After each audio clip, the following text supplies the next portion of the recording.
নমস্কাৰ মোৰ YouTube channel উড়ানটোলৈ আপোনালোকক স্বাগতম জনাইছোঁ সো আজি সলভ কৰিবলৈ লৈছোঁ আসাম ফৰেষ্ট গাৰ্ড পৰীক্ষা প্ৰিভিয়াছ ইয়াৰ কুৱেশ্যনছ 1909 ছেপ্টেম্বৰ মাহত হৈছিলে এইটো 2021ত সো প্ৰথম কুৱেশ্যনটোলৈ যাওঁ দিল্লী চলো শ্লোগানটোৱে কোনে দিছিলে সুভাষ চন্দ্ৰ বোস সুপ্ৰিম কোৰ্টৰ জাজৰ ৰিটায়াৰমেণ্ট এজ কিমান হয় 65 আৰু হাই কোৰ্টৰ 62 কেনছ এৱাৰ্ডটো কাৰ লগত জড়িত কোনটো ফিল্ডৰ লগত ফিল্মৰ লগত ৱেৰ is the headquarter of the United nation New York question number 5 international court of জাজ ক'ত ছিটুৱেটেড হয় সেইটো হ'ব দ্য হগ আমি পৰিৱেশ দিৱস কোনটো দিনত পালন কৰোঁ 5th June who is the first person of Indian origin Booker prize পাবলৈ তেওঁ হ'ল অৰুন্ধতী ৰয় ড্ৰাফটিং কমিটিৰ চেয়াৰমেন কোন হয় কনষ্টিটিউশ্যন এছেম্বলিৰ তেওঁ হ'ল বি আৰ আম্বেদকাৰ যাক আমি ফাদাৰ অফ দ্য কনষ্টিটিউশ্যন বুলিও জানো question number 9 who is the x official chairman of the planning commission of India তেওঁ প্ৰাইম মিনিষ্টাৰ হয় নীতি আয়োগৰো তেওঁ হয় যিহেতু নীতি আয়োগ অহাৰ পিছত প্লেনিং কমিশ্যনটো নাছিলে বাট আমাৰ নৰেন্দ্ৰ মোদীয়ে হয় প্ৰাইম মিনিষ্টাৰে হয় chairman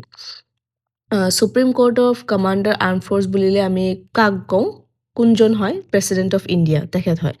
question number 11 human rights day celebrate কেতিয়া কৰোঁ 10 ছেপ্টেম্বৰত দুৰন্ত কাপ কাৰ কোনটো খেলৰ লগত জড়িত ফুটবলৰ লগত মিনিমাম এজ লোকসভাৰ নিৰ্বাচনৰ বাবে যোগ্যতা অৰ্জন কৰাৰ কোনটো বয়স হৈছে কোনটো মিনিমাম এজ সেইটো 25 বছৰ দ্য হাৰ্ডেষ্ট ছাবষ্টেন্স কোনটো হয় আমাৰ পৃথিৱীত উপলব্ধ আটাইতকৈ কঠিন পদাৰ্থ হৈছে ডায়মণ্ড হীৰা ঠিক আছে প্ৰাইম মিনিষ্টাৰ অফ ব্ৰিটেইন যেতিয়া আমাৰ ইণ্ডিয়া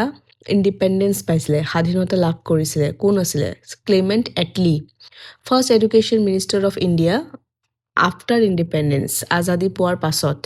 তেওঁ হ'ল Maulana Abdul Kalam Azad governor general abolished কৰিছিলে কোনজন গভৰ্ণৰ জেনেৰেলে এবলিষ্ট কৰিছিলে সতী প্ৰথাটো তেওঁ হ'ব উইলিয়াম বেণ্টিক জালিয়ানৱালাবাগ মেছাকেৰ এপ্ৰিল 13, 1919ত হৈছিলে নামদাফা নেশ্যনেল পাৰ্ক আমি সকলোৱে গম পাওঁ অৰুণাচল প্ৰদেশত আছে বাট অৰুণাচল প্ৰদেশৰ কোনখিনি জেগাত আছে সেইটো হ'ব চাংলাং ডিষ্ট্ৰিক্টত Where is the headquarter of the World Health Organization? সেইটো হ'ব Geneva. Which of the first mobile theater of Assam? সেইটো হ'ব Natraj Theater. Saliva helps in digestion. হয় না সেইটো starch হ'ব. Longest bone আমাৰ হিউমেন শৰীৰত মানুহ শৰীৰত আটাইতকৈ দীঘল হাড় হৈছে ফেমিউৰ ঠিক আছে বা ফিমাৰ সেইটো হ'ল আমাৰ থাই বনটো who is authorise to issue coin in India so' আমি এইটো জানিব যে কইন পইচা হ'লেতো ৰিজাৰ্ভ বেংকে কৰে কিন্তু নহয় ৰিজাৰ্ভ বেংকে অকল কাৰেঞ্চি নোট কেইটা কৰে 5 টকা 10 টকা 1 টকা নোট আৰু কইনছবোৰে মিনিষ্ট্ৰী অফ ফাইনেন্সে ইছ্যু কৰে ঠিক আছে তাৰ পাছত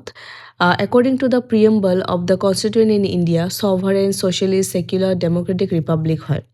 26 হিউৱেন চাং কাৰ টাইমত আহিছিলে আমাৰ ভাৰতলৈ হৰ্ষবৰ্ধনা আটাইতকৈ কোনটো the stone age people had the first domestic কোনটো জন্তুৱে আটাইতকৈ প্ৰথম পুহিছিলে সেইটো হৈছে ডগ কুকুৰ which city of the Indus civilization famous dockyard আছিলে ঠিক আছে সেইটো হ'ব লোথাল পৰ্ট আছিলে ন man-made port the great Hindu lawgiver was কোন হয় তেওঁ হ'ল মানু স্মৃতি যদি আপোনালোকে জানে সেইটোৰ বিষয়ে তো তেখেত মানুৱে লিখিছিলে so which of the following is one of the sacred books of Buddhism সেইটো হ'ব ত্ৰিপিটাকা okay বাবৰ ডিফিট কৰিছিলে ইব্ৰাহিম লোডি কোনটো বেটেলত সেইটো হ'ব বেটেল অফ পানিপাত কোনটো ইয়াৰত 1526ত প্ৰথম ইউৰোপিয়ান আমাৰ ভাৰতলৈ আহিছিলে তেওঁ হৈছিলে Portuguese Vasco da Gama and he was a Portuguese. Question number 32. Who was the first Indian to get selected in ICS? তেওঁ হৈছিলে সত্যেন্দ্ৰনাথ টেগৰ Where was the first cotton mill in India was established? সেইটো হৈছিলে কলকাতা ঠিক আছে Who established the Asiatic Society in Calcutta? সেইটো হ'ব William John's Question number 35. The first Indian woman who became the president of Indian National Congress in 1925 কানপুৰত তেওঁ আছিলে সৰোজিনী নাইডু বাকি 36ৰ পৰা rest of the questions মই next ভিডিঅ'লৈ আনি আছো so stay tuned